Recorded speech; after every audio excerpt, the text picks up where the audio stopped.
आतापर्यंत तरी आपला प्लॅन पॉवरफुल चाललाय. मी तर त्या सगळ्यांनाच फैलावर घेतलंय. बलराम मन, नंदा मन, विश्वंभर मन, सगळ्यांनाच.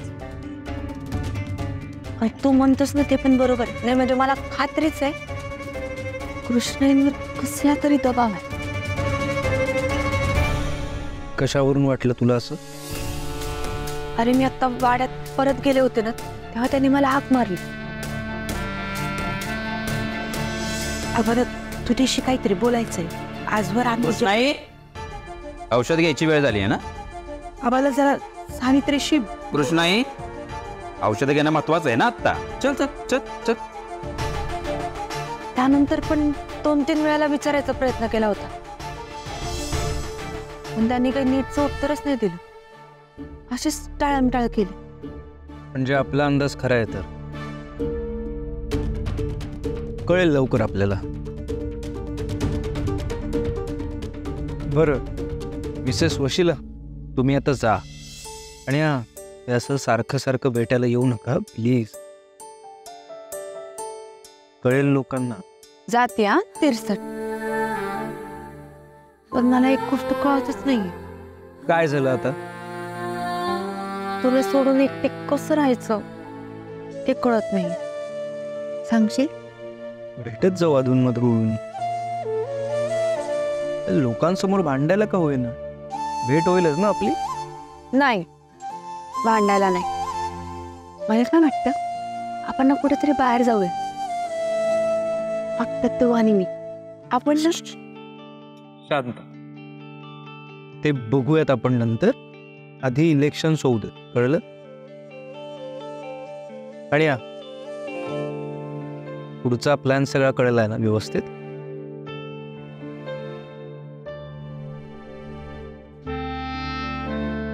चल भेटूया.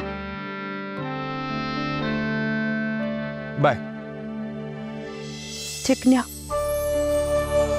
त्या मनालीपासून लांब राहायचं काय? अरे नाटक नाटक म्हणता म्हणता लई जवळ जायचं नाही तिच्या. हो ग बाई, मी लांबच आहे. तिला तर मी उभी चेचूनच टाकणार आहे. नाही तिची शांत शांत. आपण बघू ते नंतर. ओके.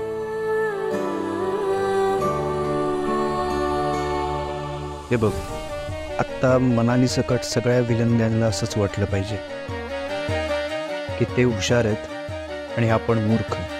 बाकीचं बघू आपण.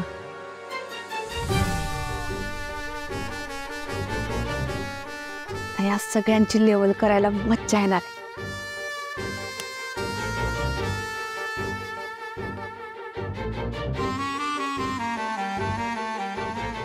Madam. Phadke, good morning ma'am. Good morning. काय सकाळी सकाळी काम काढलं? मॅडम ते अग्रवाल नावाचे बिल्डर आहेत ज्यांना आपण कॉन्ट्रॅक्ट देणार आहोत. हां, त्यांचं काय? तर ते आज ऑफिसला येत आहेत. बर. तुम्हाला ऑफिसला यायला जमेल ना? हो जमेल की, का नाही, येते मी. ओके मॅम, तसं मी त्यांना कळवतो. कळवा. काय हो फडके, काय चाललंय? हा, इथं कारखान्याचा कारभार सांभाळतोय आम्ही आणि तुम्ही सांगताय कोणाला? नाही, तुमची मालक आली तर लगेच शेपूट हलवत मागं मागं फिरायला मोकळे का तुम्ही? ती जरी असेल मालकीनबाई तरी कारखाना सांभाळतोय आम्ही, त्यामुळे आम्ही पण येणार आहे मीटिंगला. ते बघू. फडके तुम्ही या. Okay ma'am.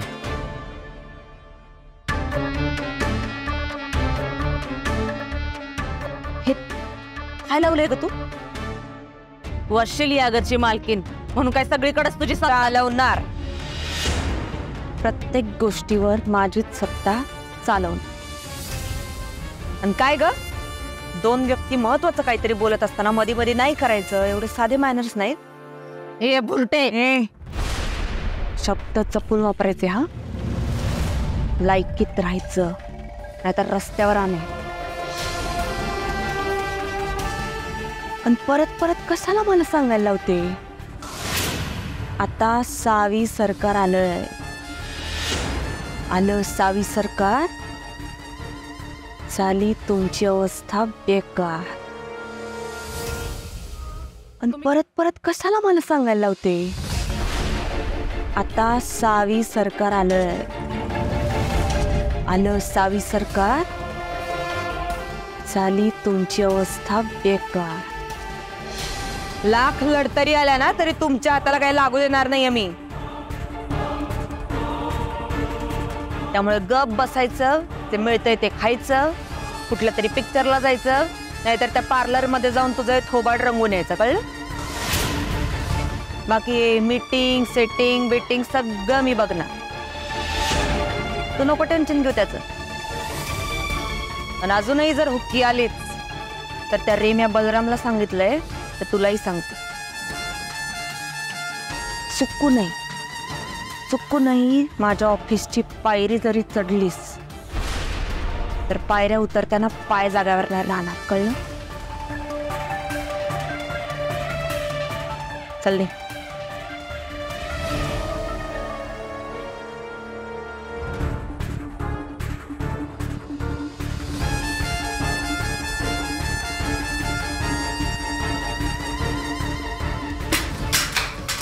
नंदा काय चाललंय तुझं? कसा एवढा राग येतोय तुला? मस्ती आली आहे त्या सावित्रीला. मावा जेव्हापासून या घरची मालकीन झाली आहे ना, लय गोरमी आली आहे तिला. हो, आमच्याशी अगदी त्या अर्जुन सारखं बोलती, सेम टू सेम त्याच्यासारखं वागते आमच्याशी. खरं सांगतो, आम्हाला वाटलं होतं आमच्या यांचा प्लॅन त्याच्यात काहीतरी तथ्य असेल, पण नाही. त्यांनी तिला या घरचं वारस सिद्ध करून ना माती खाल्ली, अक्षरशः माती. डोक्यावर नाचते आमच्या. तो अर्जुन नाचायचा आधी, आता ही नाचते. हो, त्या अर्जुन त्या बाळ्या बैलाचं काहीतरी कर्तृत्व होतं. त्याचा काहीतरी अनुभव होता, काहीतरी त्यात शिक्षण होतं. पण हिचं काय आहे? कोण कुठली ती भिकारडी बुरटी आणून बसवली इथं आपल्या माथ्यावरती. ही सांगणार मला आम्ही ऑफिस मध्ये जायचं का नाही ते? एक मिनिट वहिनी, तिने तुम्हाला पण आड घातली काय ऑफिस मध्ये यायचं नाही म्हणून? सरळ सरळ धमकी दिली आम्हाला. म्हणली त्या रेमा बलरामला सांगितलंय तेच तुम्हाला सांगतोय. आलात ना तर आल्या पायानं जाणार नाही. मायला हिजा आज काय तो सोक्ष मोक्ष लावून टाकत असतो.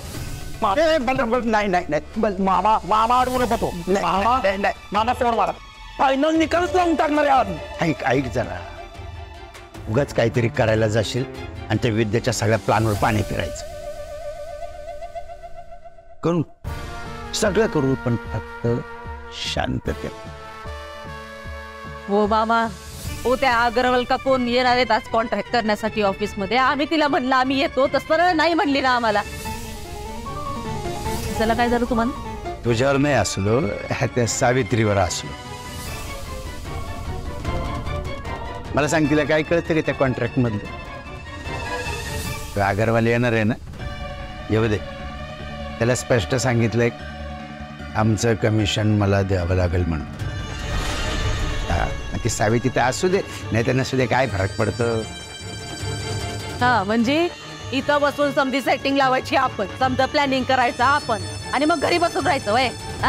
हो, त्या कॉन्ट्रॅक्ट मध्ये तुम्ही म्हणताय कमिशन मिळणार आहे. कॉन्ट्रॅक्ट कसं होतंय, कमिशन काय मिळणार आहे, हे तिकडे गेल्याशिवाय कसं कळणार आहे आपल्याला? मामा, किती कमिशन सांगितलंय तुम्ही? 20%. हो, जायला पाहिजे ना आपण तिकडं. कॉन्ट्रॅक्ट कसं होतंय, काय होतंय कळलं पाहिजे ना आपल्याला. नंदा शांत हो. एक लक्षात ठेव, शत्रू कसाही वागला ना नंदा, तरी आपण प्रेमानंच वागायचं. त्याला अंजारायचं, वंजारायचं, त्याला समजवायचं. आता या शत्रूला पण ना प्रेमानंच समजवावं लागणार आहे. म्हणजे नेमकं काय करणार आहे?